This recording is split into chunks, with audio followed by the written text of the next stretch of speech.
Hi, I'm Abe, And I'm Yolanda. and we're with Keller Williams Realty. As you know, the real estate market has changed, and many of us have found ourselves in short sale situations where our homes are underwater and we really just don't know what to do. Now, as a consumer, I have to let you know that it's very important that you make sure you choose the right person to facilitate and handle your short sale.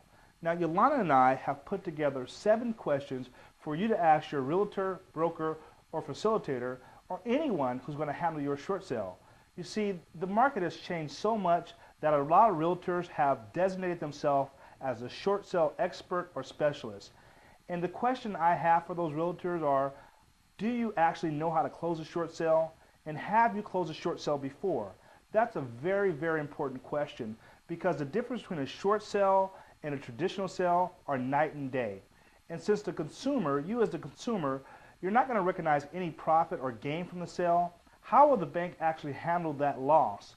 And also, how will you be able to negotiate the terms for a full release of debt?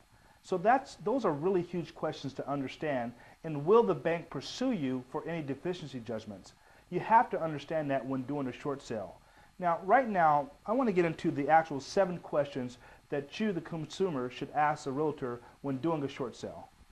Okay, that's good information, Abe. The first question that you would want to ask is, what is the California foreclosure timeline? And what does it consist of? I know with the California foreclosure timeline, any realtor or short sale expert should be able to explain it to you in detail. It's typically when you are leaving out of the property, or it gives you an opportunity to know the time frame of how much more time you have on the property and how close you are to foreclosure. So it's very important that you understand and that your realtor explains that California foreclosure timeline to you. Yeah, that's huge. And also what it does is prepares you for your next move. So not only will you know when the foreclosure is going to take place, Right. but you're also going to be able to strategize your next move. That's good. And the second question that you like to ask is the difference between the first and second liens and mortgage on the property.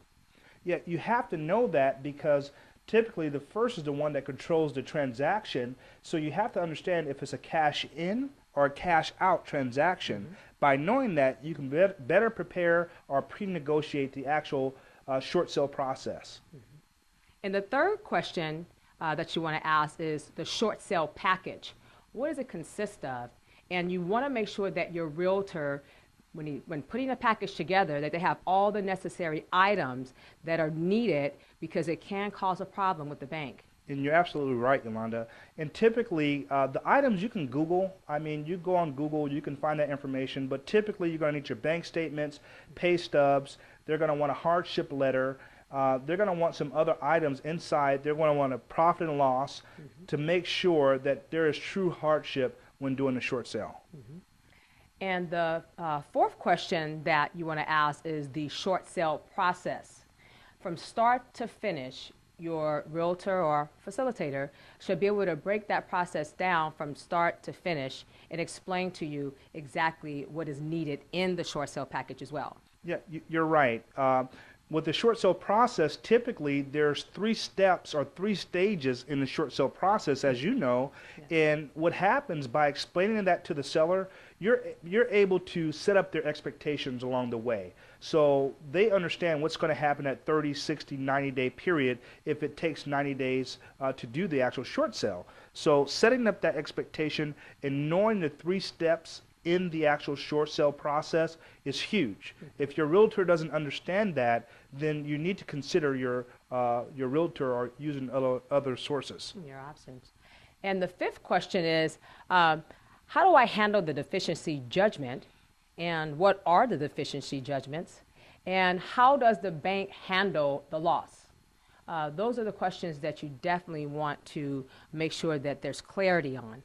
You're right. This has to be the biggest part of the actual short sale process, really the nuts and bolts, the meat and potatoes, because if you don't understand that, most people, they want to understand how do I leave this property with the least amount of exposure, and the last thing you want to happen is to have a judgment come back 3 to 4 years later after you think you're free and clear of the property. So that's huge to understand. When you've gone on and started your new life, and then later on, you're back at that same point. So you want to avoid that. Absolutely. Want to avoid that. So the sixth question that you should ask is, what happens to my credit during the short sale or the foreclosure, and what are the effects of my credit, and why don't I just file a BK? Well, that's true. And I want to disclaim myself and Yolanda are not BK attorneys or CPAs.